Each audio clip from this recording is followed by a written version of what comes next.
Maaf ya, Lovenox. Obat apa itu? Obat yang dipakai untuk mengencerkan darah. Biasanya diberikan pada penderita penyakit jantung, stroke, dan gangguan bekuan darah. Lovenox. Di situ tertuliskan kata apa? Porsin origin. Ada yang tahu porsin? Ada yang tahu? Nggak ada yang tahu. Berarti kalau dokter ngeresepin obat apa ya ditelan semuanya nih? Masya Allah. Porsin itu isinya Pak, babi Pak.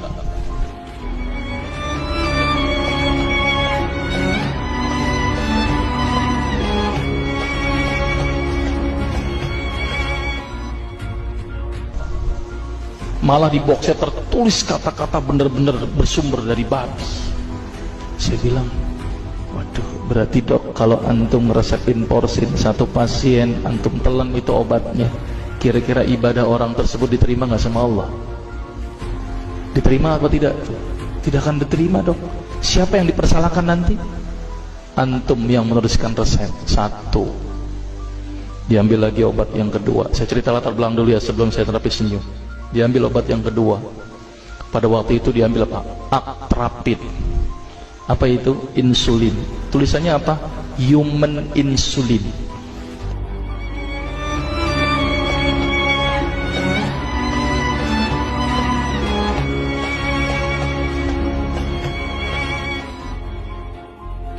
Jadi diambil dari manusia yang telah meninggal, diambil pankreasnya, insulinnya, yang menderita penyakit kanker pankreas, dibuatlah obat. Berarti dokter sudah menyuntikkan manusia ke dalam manusia.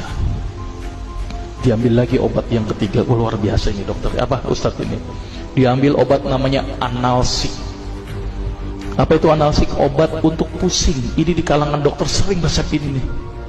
Isinya apa? Antalgin dan diazepam.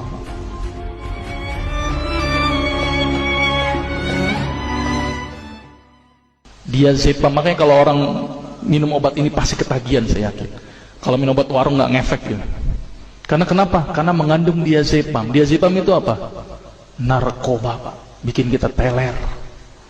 Maka itu cara nyari uang paling gampang, kasih aja resepin analsik, pasti balik lagi dia. Karena kenapa? Narkobanya bikin kecanduan. Dia mengandung diazepam. Diazepam fatwa ulama bagaimana? Haram. Diambil lagi obat batuk, kodein.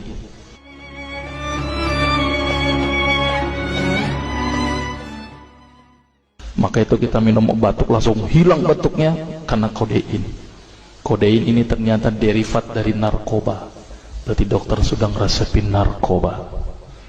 Diambil semua obat sirup di depan saya, lihat semuanya. Ada nggak yang tidak mengandung alkohol? Semuanya mengandung alkohol. Sampai saya pikir, Masya Allah, berapa ribu pasien yang telah saya resepkan obat-obatan haram tersebut. Ini yang menjadi kegelisahan saya Pak.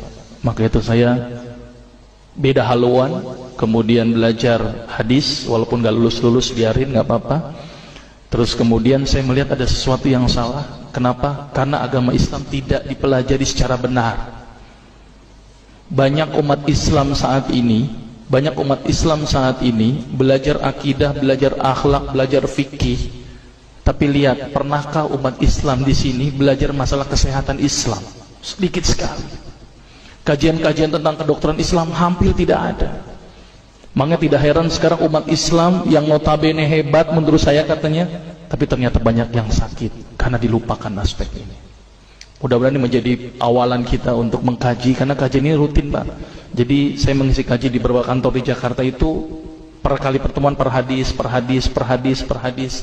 Dan itu berhubungan dengan masalah kesehatan semuanya. Jadi ternyata Allah ini menurunkan ibadah, memerintahkan kita untuk sholat, puasa, tahajud, semuanya ini bukan untuk kepentingan Allah Pak. Allah nggak butuh sholat kita, Allah tidak butuh puasa kita. Ternyata Allah menurunkan ibadah adalah bentuk rasa sayang Allah kepada barang ciptaannya, yaitu manusia.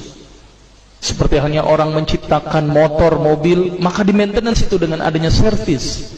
Maka Allah juga memaintenance barang ciptaannya, yaitu manusia, dengan servis. Servis yang dilakukan adalah dengan ibadah. Jadi kalau seandainya kita tidak melakukan ibadah, sama aja tidak mau servis diri kita sendiri.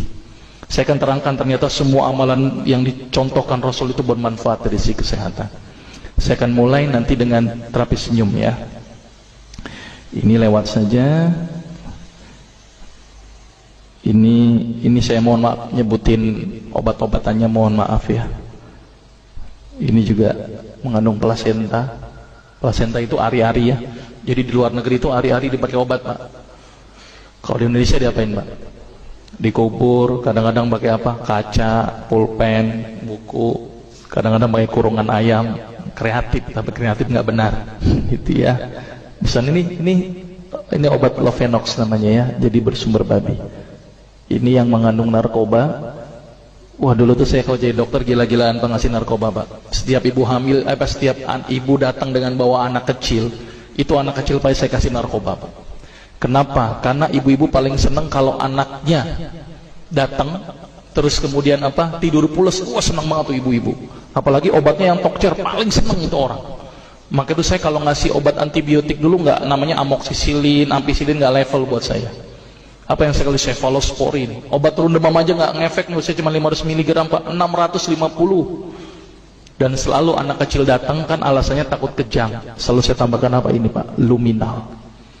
Saya dulu bandar narkoba Pak, tapi legal, resep. Maka itu saya banyak dosa ini, mudah-mudahan ini bisa menembus dosa saya nanti di akhirat.